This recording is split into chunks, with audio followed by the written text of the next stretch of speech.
सन 1950 के दशक में यूएस एयरफोर्स ने चांद पर एक परमाणु विस्फोट करने का प्रयास किया। एक भौतिक वैज्ञानिक जो इस परियोजना पर काम कर रहे थे ने कहा कि केवल एक विस्फोट माइक्रोस्कोपिक होता है जिसका केवल थोड़ा सा प्रभाव पड़ता है। लेकिन क्या होगा यदि योजनाएं बड़ी हो जाए? क्या हमारे पास चंद्रमा को पृथ्वी के कक्ष से बाहर करने के लिए पर्याप्त परमाणु हथियार हैं? इसका जवाब है नहीं, हम इसके आसपास भी नहीं हैं। चंद्रमा को पृथ्वी से दूर करने के लिए लगभग 10 बिलियन से 30 ट्रिलियन मेगाटन टीएनटी की जरूरत होगी, परंतु आज तक के सबसे शक्तिशाली परमाणु विस्फोट में केवल 50 मेगाटन के बराबर ही ऊर्जा उत्पन्न हुई है। दुनिया के वर्तमान परमाणु शस्त्रागार केवल 7000 मेगाटन के आसपास ही उत्पादन कर सकते हैं। परंतु मान लीजिए कि यदि हम भविष्य में चांद पर विस्फोट करने के लिए पर्याप्त परमाणु हथियार को बना ले तो क्या होगा? इसके जवाब के लिए हम कुछ काल्पनिक विचारों को आधार बनाकर जानने की कोशिश करेंगे। दोस्तों, अगर आपने अभी तक इस चैनल को सब्सक्राइब नहीं किया है तो अभी सब्सक्राइब कर लें, क्योंकि यहाँ आपको अंतरिक्ष के बारे में बहुत कुछ जानने को मिलेगा। दोस्तों, इस चैनल के और भी इंटरेस्टिंग वीडियोस आप डिस्क्रिप्शन में दिए हुए लिंक की मदद से देख सकते हैं।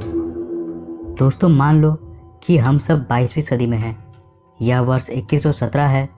मानवता ने परमाणु हथियार के लिए पिछले 100 वर्षों में बहुत अधिक खर्च किया है। इतना खर्च किया है कि अब मनुष्यों के पास इतिहास में हुए सबसे बड़े परमाणु विस्फोट जैसे कि रसियन जार बम्बा से लगभग 600 अरब गुना ज़्यादा शक्तिशाली परमाणु हथियार हैं। चूँकि हमने चंद्रमा को पूरी तरह उड़ाने का फैसला किया है और ऐसा करने के लिए लगभग 30 ट्रिलियन मेगाटन टीएनटी की आवश्यकता होगी। अगर हमने चंद्रमा को पूरी तरह से ना मिटाया तो शेष टुकड़े संभवतः चंद्रमा के आकार के ऑब्जेक्ट में एकजुट हो जाएंगे।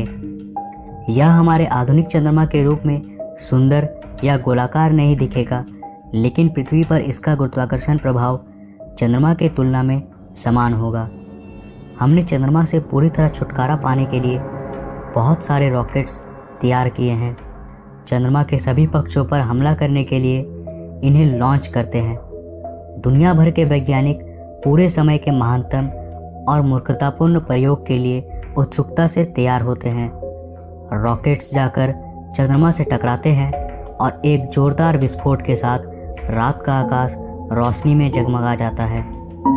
चंद्रमा के टुकड़े एक साथ गुरुत्वाकर्षण बंधन से दूर होते जाते हैं और वे फैलना शुरू करते हैं। सबसे पहले उनमें से बड़ी संख्या हमारी पृथ्वी की तरफ आती है।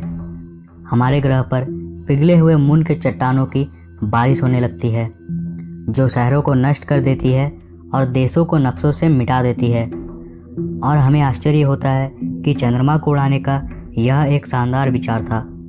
शेष बचे चंद्रमा के अवशेष पृथ्वी के कक्ष में प्रवेश करती हैं और हमारे ग्रह के चारों ओर एक रिंग का निर्माण करती है। लेकिन यह रिंग शनि ग्रह के रिंग की तरह सिर्फ आकाश में नहीं रहता, बल्कि समय समय पर पृथ्वी के शेष जीवन काल के लिए उल्कापिंड इस रिंग से हमारी पृथ्वी की ओर धमाके करते रहते हैं।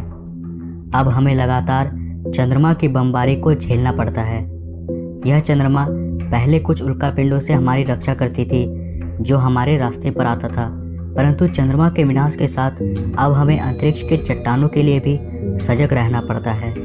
बेशक चंद्रमा के सबसे अधिक ध्यान देने वाले प्रभावों में से एक ज्वार है, जो कि चंद्रमा के साथ ही चला गया।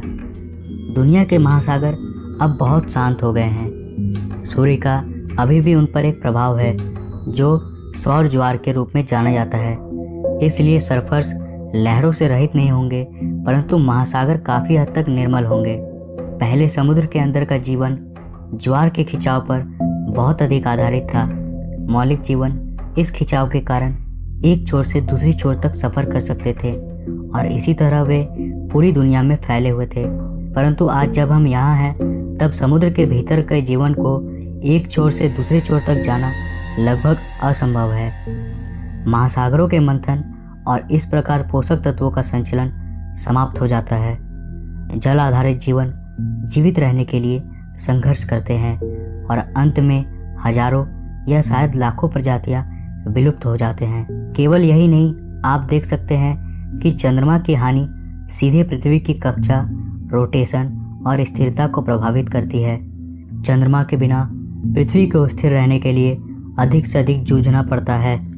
इससे हमारे मौसमों का उथल पुथल होने लगता है और सूर्य के चारों ओर पृथ्वी का कक्ष और बड़ा हो जाता है।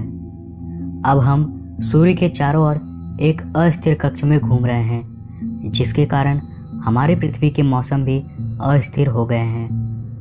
पृथ्वी पर इससे कई सारी आपदाएं बिना किसी संकेत के आ जाया करती हैं, परंतु जब तक विश्व ने चंद्रमा को नष्ट करने के अपने खराब सलाह का पछतावा किया है, कुछ भी करने में अब बहुत ही देर हो चुकी है। यदि मानवता चंद्रमा और अंतरिक्ष के चट्टानों के बराबर बमबारी, विश्व के अधिकांश अन्य प्रजातियों के उन्मूलन और अंततः संभावित विपत्तिपूर्ण मौसमी बदलाव से पूरी तरह जीवित रहती है, तो शायद चंद्रमा को उड़ाने का विचार इतना बुरा भी नहीं था। आपको क्या लगता है? तो आज के लिए इतना ही। दोस्तों, इस वीडियो को बनाने में बहुत मेहनत लगी है, तो वीडियो को लाइक ज़रूर करें, अपने दोस्तों को शेयर भी करें और नीचे कमेंट करके बताएं कि आपको वीडियो कैसा लगा। मिलते हैं हमारे नेक्स्ट वीडियो में, तब तक के लिए नमस्कार।